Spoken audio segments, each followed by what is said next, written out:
Strategies used by political groups in the U.S. have become strikingly similar to communist revolutionaries' tactics in Russia and China.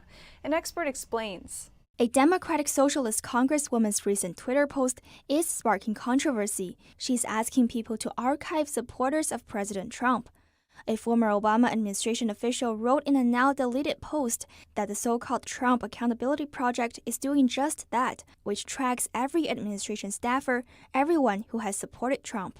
Joshua Phillip is an investigative journalist with the Epoch Times and the host of Crossroads.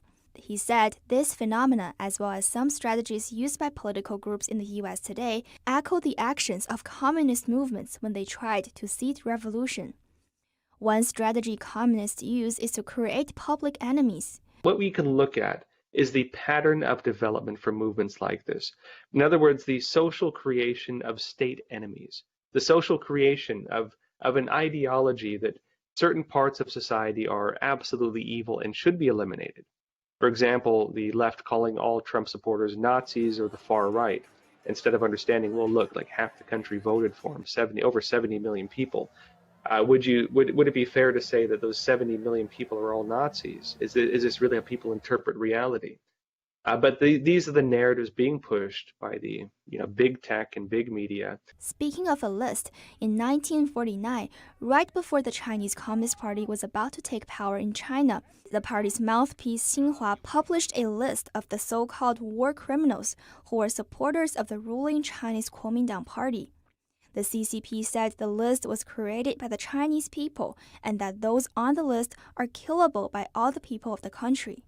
Now, in the United States, we see similar things budding, and they're not fully running yet, but they're budding. That may seem benign to some people who don't like Trump, but what's the result of that in the long run? What is the historical lesson from that? This should be regarded as political terrorism, because the act of doing so is to suppress people based on political ideas.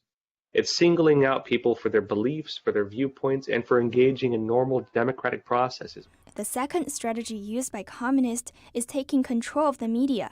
Communist movements typically did take over the media, right? A lot of the original socialist and communist movements also ran newspapers.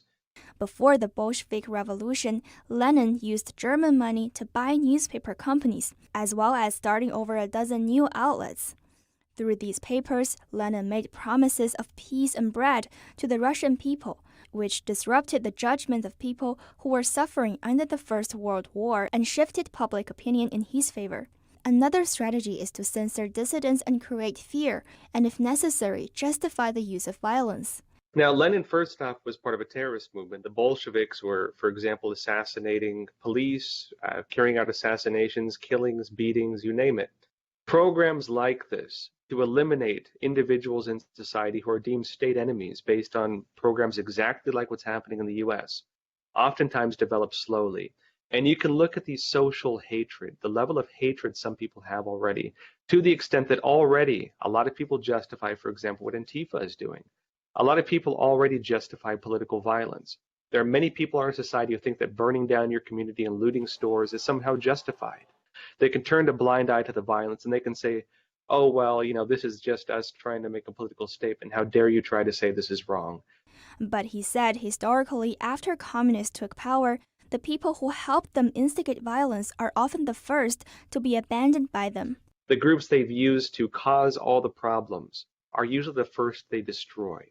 They're the first ones lined up against the wall. They're the first ones thrown in the gulags. They're the first ones gotten rid of because they are elements for destabilization.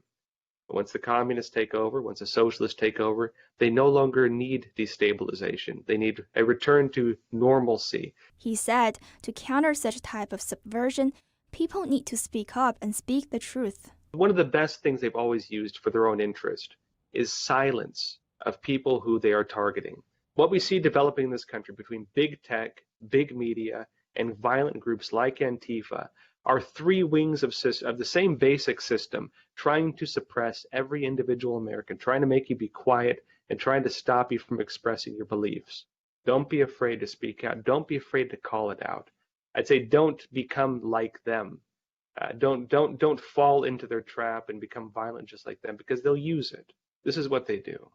They want you to fight on the streets. violently. They want you to engage with them like that because if you do that, they can use it to push their own narratives even further. But what they don't want you to do is to speak out, to expose them, and to use truth to condemn them. And so I would urge everybody to not be afraid to speak out. Do not let them silence you. Penny Zhou, NTD News.